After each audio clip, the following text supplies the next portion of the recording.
Avis vascular centre మన దేశంలోనే the best varicose vein hospital. ఎందుకని ఇంత తీవ్రంగా అంబానీ పెళ్ళి వాళ్ళ ఇంట్లో జరుగుతోంది? దాని గురించి అంతలా మాట్లాడుకోవడం మంత్స్ టుగెదర్ జరిగిందనా, లేకుంటే ఒక రిచ్ ఫ్యామిలీ అనా? అది ఆబ్వియస్. అంటే ఒక పాయింట్ ఏంటంటే, మనకు అసలు ఊహించని విధంగా పెళ్ళిళ్ళు అంటేనే ఖర్చుతో కూడిన వ్యవహారం. ఎంత చిన్న పేదవాడైనా మ్యాక్సిమం వాళ్ళు ఖర్చు పెట్టేది పెళ్ళిలోనే ఖర్చు పెడతారు. ఇప్పుడు దాన్ని ఊహించని దానికి వీలు లేకుండా అంత అంటే 5,000 కోట్లు అయిపోయింది అంటే ఆటోమేటిక్గా that will come one under the vulgar display of wealth అని ఒక వర్డ్ ఉండేది. ఇది ఎప్పుడంటే ఆల్మోస్ట్ ఒక 25 years బ్యాక్ భరత్ షా అని ఒక చాలా పెద్ద ఫైనాన్షియల్ ఆయన, నాకు సత్య జంగల్ అని నాకు ఫండ్ చేశారు ఆయన. యూనో ఆయన ఇంట్లో 25 years బ్యాక్ 25 కోట్లు ఖర్చు పెట్టారు ఆయన కొడుకు పెళ్ళికి. యూనో ఇప్పుడు చాలామంది అప్పుడు పేపర్లో కూడా రాసేవారు, ఏంటి అసలు ఏమనుకుంటున్నారు పెళ్ళికి ఎంత ఖర్చు పెట్టడం అంటే. ఎలా ఉంటుందంటే మీ పేదరికాన్ని ఎత్తి చూపినట్టు ఉంటుంది.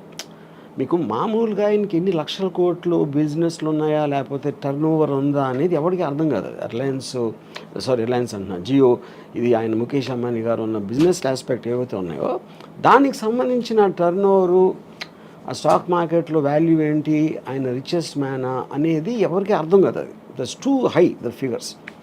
పెళ్ళికి ఎంత ఖర్చు పెడుతున్నారు అనేది అప్పుడు మనం కూడా పెళ్లి చేస్తాం. మనం బిజినెస్ నడపట్లేదు కదా, మనకు తెలియదు, మన కంపారిజన్ ఉండదు. మన ఇంట్లో పెళ్లి జరుగుతుంది, అమ్మాయి ఇంట్లో పెళ్లి జరుగుతుంది, దానికి దీనికి డిఫరెన్స్ అంటే మీరు అత్యంత పేదవాడిగా అనిపిస్తారు మీకు. ఎందుకంటే కంపారిజన్ ఆస్పెక్ట్లో అది more than anything else. So నేను చూసిన అంటే భరత్ షా కొడుకు పెళ్ళి ఒకటి, దాని తర్వాత ఒక 10 years, దాని తర్వాత సుబ్రతో రాయ్ సారా ఇంట్లో పెళ్ళింది. యూనో అఫ్ కోర్స్ ఇది ద బాప్ ఆఫ్ ఆల్ మ్యారేజెస్. యూనో అప్పుడు కూడా విచిత్రంగా ఏం చెప్పేవారు అంటే, ఇప్పుడు నాకు తెలిసిన ఒక ఆవిడ, షీ మేక్స్ క్యాండిల్స్. సో సారాషి పెళ్ళి విషయంలో 3 కోట్లు తన ఒక్క బిల్లు వచ్చింది. క్యాండిల్స్ కూడా తను ఒక్కదే చేయాల, చాలామంది చేశారు. అంటే అది 7-8 రోజులు అలా అయింది పెళ్ళి. అది క్యాండిల్స్కి 3 కోట్లు అంటే అసలు మనకి ఎక్కడున్నాం మనం కూడా కాదు, ఎక్కడా లేవు. అది నా పాయింట్.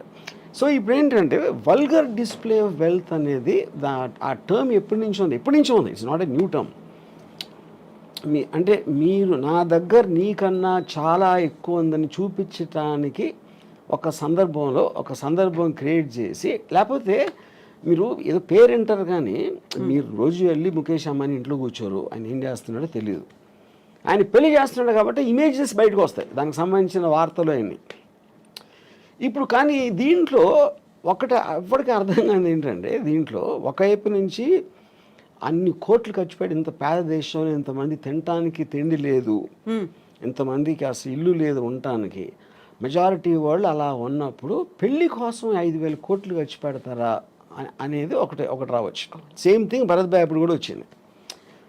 అప్పుడు భరత్ భాయ్ నాకు చాలా ఇంట్రెస్టింగ్ ఇది చెప్పారు. ఫస్ట్ టైం నాకు డబ్బు అనేది ఏంటని అప్పుడు అర్థమైంది. తను ఏమన్నారంటే, ఖర్చు పెట్టడం అంటే ఏంటి అసలు అర్థం? ఖర్చు పెట్టడం అంటే నా దగ్గర ఉన్న డబ్బు నా కొడుకు పెళ్లి సందర్భంగా ఆనందంతో నేను వేరే వాళ్ళకి ఇచ్చేస్తున్నా, అది దానం కిందకు వస్తుంది అన్నాడు. దుబారా ఖర్చు కాదు. ఎందుకంటే అదే 25 కోట్లు నేను ఒక ల్యాండ్ కొనుక్కుంటే ఎవరికి ప్రాబ్లం లేదు, ఆ ల్యాండ్ వాల్యూ 1000 కోట్లు అవ్వచ్చు 25 ఏళ్ళకి. కానీ అప్పుడున్న 25 కోట్లు నేను వేరే వాళ్ళకి ఇచ్చింది. ఎవరికి ఇస్తారు? ఖర్చు అంటే ఏంటి అసలు మీనింగు? వర్కర్స్కి ఏదో ఆభరణాలు చేశారు, ఏదో చేశారు, గెస్ట్లను పిలిచారు, తిండి పెట్టారు, ఇది చేశారు, ఇలాంటివి అన్నీ కలిపే కదా. అంటే ముఖేష్ అంబానీ జేబులో ఉన్న డబ్బు వేరే వాళ్ళకి వెళ్ళింది. అంటే అది అంటే అది యాక్చువల్గా మెచ్చుకోవాల్సిన విషయం ఇన్ వే. లేకపోతే ఆయన మళ్ళీ బిజినెస్లో పెట్టో ఏదో రియల్ ఎస్టేట్ ప్రాపర్టీ కొనో లేకపోతే ఏదో కొని ఇంకా ఎక్కువ అవుతుంది అంతే. అంతకని సర్క్యులేట్ అవుతుంది అది యాక్చువల్గా that is the whole point. So ఇప్పుడు డబ్బులు ఎప్పుడు పోవు, ఒక్క జేబు నుంచి ఇంకో జేబుకి మారుతాయి. ఒక చిన్న ఎగ్జాంపుల్, చాలామంది చిన్న ప్రొడ్యూసర్లు వచ్చి లేకపోతే ప్రొడ్యూసర్ ఎంత డబ్బులు పోగొట్టుకుంటారు అని అనుకుంటారు. ఎంత పోగొట్టుకుంటారంటే గాల్లో వెళ్ళిపోలేదు కదా, ఏం కాలిపోలేదు, వేరే జేబులోకి వెళ్ళి అతని దగ్గర ఉన్నాయి. అతను ఏదో ఒక విజన్తో వచ్చాడు, ఆ విజన్ కోసం పని చేయడానికి ఎంతో 100 మందికో 200 మందికో డబ్బులు ఇచ్చాడు అందరికి, వాళ్ళందరూ పని చేశారు. ఆ విజన్ ఫెయిల్ అయింది ఒకడే, అది మిగతా అందరికీ. That is what is called a distribution of wealth, redistribution of wealth వస్తుంది అది concept. So coming back to the marriage, ఇది ఇప్పుడు మీరు ఒక స్పెక్టికల్ క్రియేట్ చేశారు. పెళ్ళి అంటే ఇదిరా అసలు ఏషియాలో ఇప్పుడు maybe I don't know in the world, అంటే ఈ షేక్లీలో చేస్తుంటారు నాకు తెలీదు, but this must be the most expensive marriage apart from ఈ కింగ్స్ క్వీన్స్ అలాంటి దగ్గర ఉందేమో నాకు తెలియదు. మోడర్న్ హిస్టరీలో this must be the most expensive. కానీ మోస్ట్ ఎక్స్పెన్సివ్ అన్నది నేను ఇందాక ఎగ్జాంపుల్ ఇచ్చినట్టు 5,000 కోట్ల దానం ఇచ్చాడు, అది ఆయన చేసింది. యా, అయితే మీరు దీన్ని ఈ రకంగా దానం అన్నప్పటికీ కూడా అంత ఖర్చు పెట్టే బదులు స్కూల్స్ కట్టించవచ్చు, లేకుంటే రోడ్స్ ఇవ్వచ్చు, లేకుంటే విలేజ్ డెవలప్మెంట్ ఇది కూడా కదా, అదే నా point. Every one has their own way of doing that, you know. వాళ్ళ దాంట్లో ఇప్పుడు దానం అనేది ఒకే రకంగా చేయాలని లేదు కదా. మనం అనుకునే స్కూల్ కట్టించారా, టెంపుల్ కట్టించారా, లేకపోతే ఎవరో వికలాంగులకి ఏదైనా ఇచ్చారా అనేది అవి కూడా అది అంటే. కానీ తన ఉద్దేశం, నా పాయింట్, తన డబ్బు వేరే దగ్గరికి వెళ్ళింది అనేది పాయింట్. కానీ ఏ విధంగా వెళ్ళింది అనేది ఎవరు చెప్పగలుగుతారు? ఏ విధంగా వెళ్ళాలి అని మీరు నిర్ధారించలేరు కదా. తన డబ్బు కదా, తన ఇష్టం అది. యా, ఇప్పుడు మీరు చెప్పిన ఒక ఎగ్జాంపుల్లో సహారా, సుబ్రతోరా ఇద్దరు కొడుకుల పెళ్ళిళ్ళు చాలా లావిష్గా చేశారు, ఎక్కువ ఖర్చు పెట్టారు. చివరికి ఆయన చనిపోయిన తర్వాత ఆ ఇద్దరు రాలేదు అనేటువంటి వార్తలు కూడా వచ్చాయి. ఇది ఇప్పుడు ఇక్కడ ఈ ఆస్పెక్ట్లో ఒకటి చెప్తాను నేను. పెళ్ళి అనేది ఒక ఈవెంట్, ఒక ఫెస్టివల్ లాంటిది. దట్ చాలాసార్లు మీరు ఇంత 3 రోజులు పెళ్ళిళ్ళు చేసుకుని సంగీతం ఇది అది అని మేము మామూలు వాళ్ళు చెప్తున్నాం. ఆ పెళ్ళి చేసిన తర్వాత మ్యాక్సిమం ఒక, అంటే నాకు తెలిసిన నాకు దగ్గర పర్సన్ తన కొడుకు పెళ్లి చేసాడు. ఈ spent a lot of money, అంటే that is the greatest event అని తను ఫీల్ అయ్యాడు. వాళ్ళు ఒక 6 నెలల్లో విడిపోయారు. అప్పుడు ఎవరు ఎదవైనట్టు? ఖర్చు పెట్టినప్పుడు ఎదవైనట్టు, అంతే కదా, యూనో. ఇప్పుడు ఇక్కడేంటి, ఒక పాయింట్ ఏమో చాలా ఘనంగా చెయ్యాలి అని వాళ్ళ ఐడెంటిటీ కోసం, లేకపోతే వాళ్ళు ఫెయిల్యూర్గా ఫీల్ అయిపోతారు. ఇది పేరెంట్స్ చాలా ఘనంగా చేయలేకపోతే పెళ్ళి, దానికోసం ఎంతో కష్టపడి అప్పు సప్పు ఏదో లేకపోతే వాళ్ళ ఆస్తులు అమ్ముకుని చేస్తారు.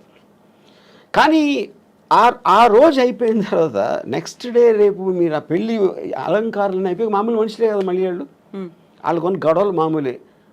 మళ్ళీ పెద్ద కొట్టుకుంటూ వచ్చినప్పుడు పెళ్లి వల్ల చేసామని అవడం అనుకో, పెళ్ళి మర్చిపోయారు, రాత్గయి బాద్గయి అయిపోయింది, ఆ రోజుతోనే అయిపోయింది అది. సో దాని తర్వాత వచ్చే ఏ ఆస్పెక్ట్ అయినా కూడా you can't control it. So అప్పుడు అది రిడిక్యులస్ అండి. అందుకని నేనేమన్నానంటే డివోర్స్ని సెలబ్రేట్ చేసుకోవాలి, పెళ్ళి కాదు.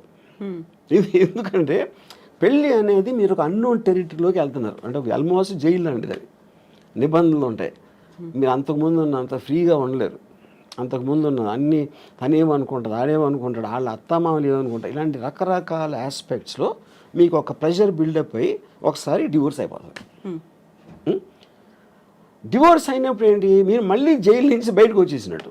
That is more cause for celebration అనేది. ఇది ఒక స్టూపిడ్గా పెళ్ళిని సెలబ్రేట్ చేసుకుంటారు అందరూ. పెళ్ళి అనేది చాలా అంటే అవునా కాదా, పాము కాటేస్తుందా ఇదా అని అంత టెన్షన్తో వెళ్ళాలి. కానీ దాన్ని సెలబ్రేట్ చేసే అంత ఎస్పెక్ట్ లేదు. ఎస్పెషలీ మీరు డివోర్స్ రేట్ ఎంత పెరిగిపోతున్న రోజులో, ఆల్మోస్ట్ 60-70% వెళ్తుందని మొన్న ఎవరు చెప్పారు నాకు. So which means the institution it self is failing. అలాంటి సందర్భంలో మీరు అదొక పెద్ద మీ జీవితంలో జరిగిన ఘనకార్యం లాగా ఫీల్ అయిపోయి పెళ్లి చేసుకుంటాం అనేది నా దృష్టిలో చాలా స్టూపిడ్. అది ఇలా ఎంత ఇదిగా